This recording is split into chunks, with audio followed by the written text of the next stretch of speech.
students, welcome back to Bosco Campus Vision. In the previous session, we discussed yield to call and its calculation. So in this session, we will look into the calculation of intrinsic value of a bond and the decision taken on the basis of the intrinsic value calculated. So as we know, intrinsic value is a measure of what an asset is worth. So നമുക്കറിയാവുന്ന പോലെ ഒരു ഷെയറിൻ്റെയോ ബോണ്ടിൻ്റെയോ ഡിബഞ്ചറിൻ്റെയോ യഥാർത്ഥ വാല്യൂവിനെയാണ് നമ്മൾ intrinsic value എന്ന് പറയുന്നത്. നമുക്കറിയാം ഈ സെക്യൂരിറ്റീസിൻ്റെ വാല്യൂസ് എല്ലാം തന്നെ ഫ്ലക്ച്വേറ്റിംഗ് ആണ്, ഫിക്സഡ് ആയിട്ട് ഒരിക്കലും നിൽക്കില്ല. സോ ഫ്ലക്ച്വേറ്റ് ചെയ്യുന്നത് കൊണ്ട് തന്നെ ഇതിൻ്റെ യഥാർത്ഥ വാല്യൂവിൽ നിന്നും അപ്വേർഡും ഡൗൺവേർഡും ഈ വാല്യൂസ് മൂവ് ചെയ്യാം.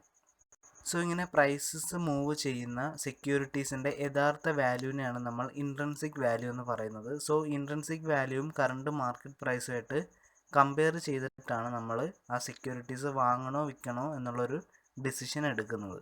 സോ നമ്മൾ ഫണ്ടമെൻ്റൽ അനാലിസിസിൻ്റെ തുടക്കത്തിൽ ഇൻട്രിൻസിക് വാല്യൂവും അതിൻ്റെ ഈ ഒരു പ്രിൻസിപ്പിളും ഒക്കെ നമ്മൾ ഡിസ്കസ് ചെയ്തിരുന്നു. സോ അതേ ഒരു സെയിം മെത്തേഡ് തന്നെയാണ് ഇവിടെ ബോണ്ട് വാല്യൂവേഷനിലും ചെയ്യുന്നത്. If the intrinsic value is greater than the current market price, it means that the security or the bond is underpriced, so we can buy that particular bond. And when the current market price is greater than the intrinsic value, it means that the bond is overpriced, so it is better to sell that particular bond. So current market price എന്ത് തന്നെ ആയാലും അത് തിരിച്ച് intrinsic വാല്യൂയിലേക്ക് തന്നെ എത്തിച്ചേരും. So ആ എത്തിച്ചേരുന്നതിന് മുമ്പുള്ള ഡിഫറൻസിനാണ് നമ്മൾ അണ്ടർ പ്രൈസ്ഡ് ഓവർ പ്രൈസ്ഡ് എന്ന് പറയുന്നത്. സോ അതിൻ്റെ ബേസിസിലാണ് നമ്മൾ ബൈ ചെയ്യണോ സെല്ല് ചെയ്യണോ എന്നുള്ള ഡിസിഷൻസ് എടുക്കുന്നത്. സോ അണ്ടർ പ്രൈസ്ഡ് ആകുമ്പോൾ എപ്പോഴും ബൈ ചെയ്യുകയും ഓവർ പ്രൈസ്ഡ് ആകുമ്പോൾ എപ്പോഴും സെല്ല് ചെയ്യുകയാണ് ചെയ്യാറ്.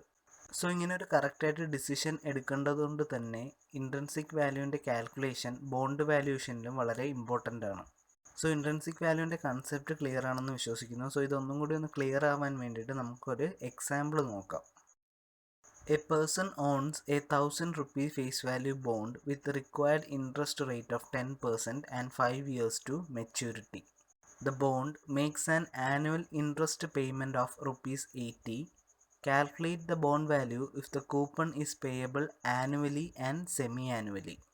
And if the bond is currently priced at rupees 960, should the investor hold or sell the bond? So ഇതാണ് ക്വസ്റ്റ്യൻ. ഈ ക്വസ്റ്റ്യനിൽ മെയിനായിട്ട് 3 കാര്യങ്ങളാണ് നമുക്ക് ചെയ്യാനുള്ളത്. First one, bond value calculate ചെയ്യുക ആനുവലി. കൂപ്പൺ പേ ചെയ്യുന്നത് ആനുവലി ആണെങ്കിൽ അതിൻ്റെ ബോണ്ട് വാല്യൂ കാൽക്കുലേറ്റ് ചെയ്യുക. അതുപോലെ തന്നെ കൂപ്പൺ അതായത് ഇൻട്രസ്റ്റ് റേറ്റ് സെമി ആനുവലി ആണ് പേ ചെയ്യുന്നതെങ്കിൽ അതിൻ്റെ ബേസിസിലുള്ള ബോണ്ട് വാല്യൂ കാൽക്കുലേറ്റ് ചെയ്യുക. സോ ഇൻട്രസ്റ്റ് ആനുവലിയും സെമി ആനുവലിയും പേ ചെയ്യുമ്പോൾ ഉള്ള സിറ്റുവേഷനിലുള്ള ബോണ്ട് വാല്യൂ കാൽക്കുലേറ്റ് ചെയ്യുക എന്നുള്ളതാണ് ആദ്യത്തെ 2 ക്വസ്റ്റ്യൻസ്.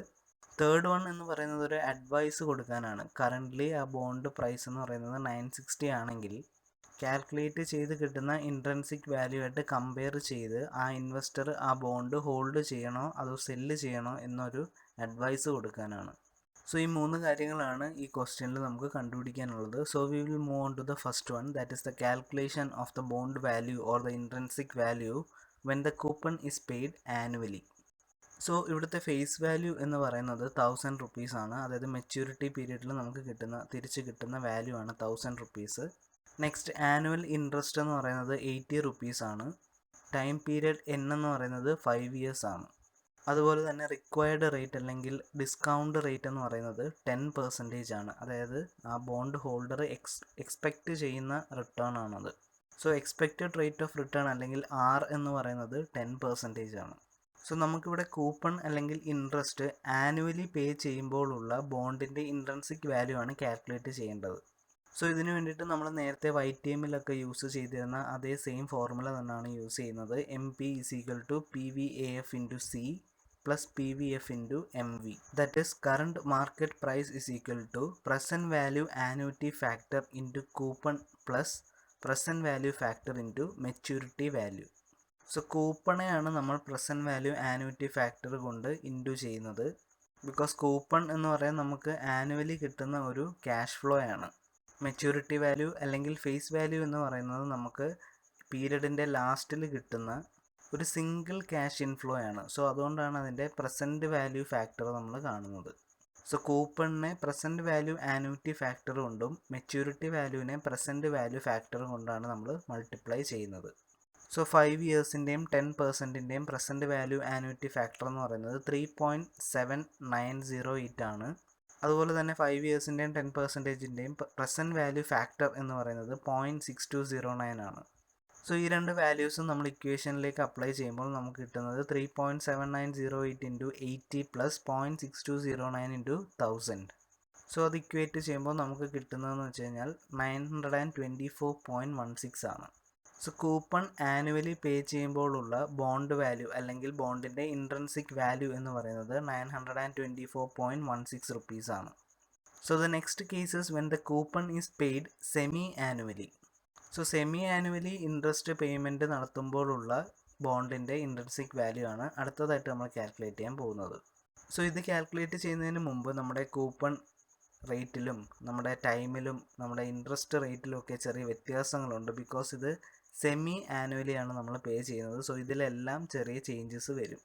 സോ നമുക്കറിയാം കൂപ്പൺ എന്ന് പറയുന്നത് 80 rupees ആണ്. അത് ആനുവലി പേ ചെയ്യുന്ന എമൗണ്ട് ആണ് 80 rupees എന്ന് പറയുന്നത്. സെമി ആനുവലി പേ ചെയ്യുമ്പോൾ അത് 2 സമയമായിട്ട് നമ്മൾ പേ ചെയ്യേണ്ടി വരും. സോ അതിനെ നമ്മൾ 2ആയിട്ട് ഡിവൈഡ് ചെയ്യണം. അതായത് ആനുവലി ഒറ്റത്തവണ നമ്മൾ കൊടുക്കുന്ന കൂപ്പൺ എന്ന് പറയുന്നത് ഇവിടെ സെമി ആനുവലി ആകുമ്പോൾ 2 തവണയാണ് കൊടുക്കുന്നത്. So 80 divided by 2 that is equal to 40 rupees. So ഇവിടുത്തെ കൂപ്പൺ എന്ന് പറയുന്നത് 40 rupees ആണ്. അതുപോലെ തന്നെ ടൈം എന്ന് പറയുന്നത് 10 years ആണ്. നേരത്തെ നമ്മൾ ആനുവലി പേ ചെയ്തപ്പോൾ 5 years ആയിരുന്നു. ഇവിടെ സെമി ആനുവലി ആയപ്പോൾ ടൈം ഷെഡ്യൂൾ ഡബിൾ ചെയ്യും. So 5 years into 2 that is equal to 10 years. So ഇവിടുത്തെ ടൈം പീരീഡ് എന്ന് പറയുന്നത് 10 years ആണ്. ആൻഡ് ഇവിടുത്തെ എക്സ്പെക്റ്റഡ് റേറ്റ് അല്ലെങ്കിൽ ഡിസ്കൗണ്ട് റേറ്റ് എന്ന് പറയുന്നത് 5% ആണ്. നേരത്തെ ആനുവലി 10% ആണ്. സോ അതിൻ്റെ നേരെ പകുതിയാണ് റേറ്റിൽ എടുക്കുന്നത്. So 10 divided by 2 that is equal to 5%. So കൂപ്പണിൻ്റെയും എക്സ്പെക്റ്റഡ് ഇൻട്രസ്റ്റ് റേറ്റിൻ്റെയും ഹാഫ് എടുക്കുകയും ടൈം പീരീഡ് അതായത് എന്നിൻ്റെ ഡബിൾ എടുക്കുകയാണ് ഇവിടെ സെമി ആനുവലിയിൽ നമ്മൾ ചെയ്യുക. സോ ഇവിടെ ഇൻട്രൻസിക് വാല്യൂ കാൽക്കുലേറ്റ് ചെയ്യാനായിട്ട് നമ്മൾ ഉപയോഗിക്കുന്നത് സെയിം ഫോർമുല തന്നെയാണ്. Current market price is equal to present value annuity factor into coupon plus present value factor into maturity value. So ഇവിടെ പ്രസൻറ്റ് വാല്യൂ ആനുവിറ്റി ഫാക്ടർ കണ്ടുപിടിക്കുന്നത് 10 ഇയേഴ്സിനും 5%-നുമാണ്. Because ഇവിടുത്തെ N എന്ന് പറയുന്നത് 10 ഇയേഴ്സും rate എന്ന് പറയുന്നത് 5% ആണ്. സോ അതിൻ്റെ പ്രസൻറ്റ് വാല്യൂ ആനുവിറ്റി ഫാക്ടറാണ് കൂപ്പണുമായിട്ട് നമ്മൾ മൾട്ടിപ്ലൈ ചെയ്യുന്നത്. So present value annuity factor എന്ന് പറയുന്നത് 7.722 ആണ്. പ്രസൻറ്റ് വാല്യൂ ഫാക്ടർ എന്ന് പറയുന്നത് 0.614 ആണ്. സോ ഇത് നമ്മൾ ഇക്വേഷനിൽ അപ്ലൈ ചെയ്യുമ്പോൾ നമുക്ക് 7.722 ഇൻറ്റു 40 പ്ലസ് 0.614 ഇൻറ്റു 1000 എന്നൊരു ഇക്വേഷൻ കിട്ടും. സോ ഇത് സോൾവ് ചെയ്യുമ്പോൾ നമുക്ക് കിട്ടുന്ന വാല്യൂ എന്ന് പറയുന്നത് ₹922.88 ആണ്. സോ കൂപ്പൺ അല്ലെങ്കിൽ ഇൻട്രസ്റ്റ് സെമി ആനുവലി പേ ചെയ്യുമ്പോഴുള്ള ബോണ്ടിൻ്റെ ഇൻട്രൻസിക് വാല്യൂ ആണ് 922.88 rupees എന്ന് പറയുന്നത്. സോ ആനുവലി കൂപ്പൺ പേ ചെയ്യുമ്പോഴുള്ള ഇൻട്രൻസിക് വാല്യൂ എന്ന് പറഞ്ഞത് 924.16 ആണ്. സെമി ആനുവലി ആയപ്പോൾ 922.88 ആണ്. സോ വ്യത്യാസം ഉണ്ടെങ്കിലും വലിയ വ്യത്യാസമില്ല, ചെറിയൊരു ഡിഫറൻസ് ആണ് ആനുവലിയും സെമി ആനുവലിയും തമ്മിലുള്ള എന്ന് പറയുന്നത്. സോ ഫസ്റ്റ് 2 ക്വസ്റ്റ്യൻസ് നമ്മൾ സോൾവ് ചെയ്ത് കഴിഞ്ഞു. അതായത് കൂപ്പൺ ആനുവലിയും സെമി ആനുവലിയും പേ ചെയ്യുമ്പോഴുള്ള ബോണ്ട് വാല്യൂ അതിൻ്റെ ഇൻട്രൻസിക് വാല്യൂ നമ്മൾ കാൽക്കുലേറ്റ് ചെയ്ത് കഴിഞ്ഞു. സോ നെക്സ്റ്റ് എന്ന് പറയുന്നത് ഇൻവെസ്റ്ററിന് ഒരു അഡ്വൈസ് കൊടുക്കാനാണ്. ആ ബോണ്ടിൻ്റെ കറൻ്റ്ലി പ്രൈസ് എന്ന് പറയുന്നത് 960 rupees ആണെങ്കിൽ ഇൻവെസ്റ്റർ അത് ഹോൾഡ് ചെയ്യണോ സെല്ല് ചെയ്യണോ എന്നുള്ളൊരു അഡ്വൈസ് കൊടുക്കാനാണ് നെക്സ്റ്റ് ക്വസ്റ്റ്യൻ എന്ന് പറയുന്നത്. So in both the cases, that is annually and semi-annually, the current market price of the bond, that is rupees 960, is higher than its intrinsic value, that is 924 and 922. So രണ്ട് കേസസിലും ആനുവലിയും semi ആനുവലിയും current market price എന്ന് പറയുന്നത് intrinsic വാല്യൂവിനെ കാട്ടി high ആയി നിൽക്കുകയാണ്. So as the bond is overpriced, it is better for the investor to sell it. So ആ ബോണ്ടിൻ്റെ actual value എന്ന് പറയുന്നത് 924 rupees അല്ലെങ്കിൽ 922 rupees ആണ്. പക്ഷേ അതിൻ്റെ കറണ്ട് മാർക്കറ്റ് പ്രൈസ് എന്ന് പറയുന്നത് ഇപ്പോൾ 960 rupees ആണ്. സോ ഏത് സമയം വേണമെങ്കിലും അത് തിരിച്ച് 924-ലോ 922-ലോ എത്താം. സോ കറൻ്റ്ലി അത് ഓവർ പ്രൈസ് ആയിട്ട് നിൽക്കുന്നത് കൊണ്ട് തന്നെ ഇൻവെസ്റ്ററിന് അത് സെല്ല് ചെയ്യുന്നതായിരിക്കും നല്ലത്. സോ നമ്മൾ നേരത്തെ പറഞ്ഞിരുന്നു, അണ്ടർ പ്രൈസ്ഡ് ആണെങ്കിൽ ബൈ ചെയ്യുക, ഓവർ പ്രൈസ്ഡ് ആണെങ്കിൽ സെല്ല് ചെയ്യുക. സോ അത് തന്നെ ഇവിടെ അപ്ലൈ ചെയ്യുക. ഇവിടെ ഓവർ പ്രൈസ്ഡ് ആയതുകൊണ്ട് തന്നെ ഈ ബോണ്ട് സെല്ല് ചെയ്യുന്നതായിരിക്കും നല്ലത്. സോ ഇതാണ് ഇൻട്രൻസിക് വാല്യൂവിൻ്റെ ഇമ്പോർട്ടൻസ് എന്ന് പറയുന്നത്. ഒരു ബോണ്ടിൻ്റെ ഇൻട്രൻസിക് വാല്യൂ അല്ലെങ്കിൽ റിയൽ വാല്യൂ കണ്ടുപിടിക്കുന്നത് വഴി അത് കറണ്ട് മാർക്കറ്റ് പ്രൈസുമായിട്ട് കമ്പയർ ചെയ്ത് ഇങ്ങനെ ബൈ ചെയ്യണോ അല്ലെങ്കിൽ സെല്ല് ചെയ്യണോ എന്നുള്ളൊരു ഡിസിഷൻ എടുക്കാനായിട്ട് നമുക്ക് സാധിക്കും. So hope all are clear with the calculation of the intrinsic value and the decision made on the basis of the comparison of the intrinsic value and the current market price. So here we have an assignment question.